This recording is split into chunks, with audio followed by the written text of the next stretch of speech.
ओम यानि कानि पापानि ज्ञाताज्ञातकृतानि तानि सर्वाणि नश्यन्ति प्रदक्षिण पथे वदे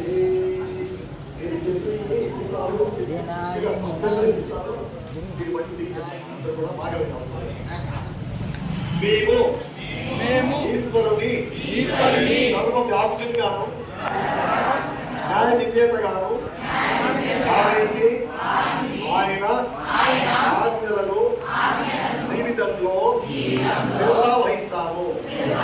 శరీరాన్ని దైవముద్రగా భావించి ఆత్మ సంయమనం మరియు నియమపాలన ద్వారా ఆరోగ్యాన్ని రక్షించుకుంటాము. మనసును దురాలోచనలు దుర్వ్యసనాల నుండి రక్షించుకున్నటకు స్వాధ్యాయ సత్సంగాలను ఏర్పాటు చేసుకుంటాము. ఇంద్రియ సంయమనం,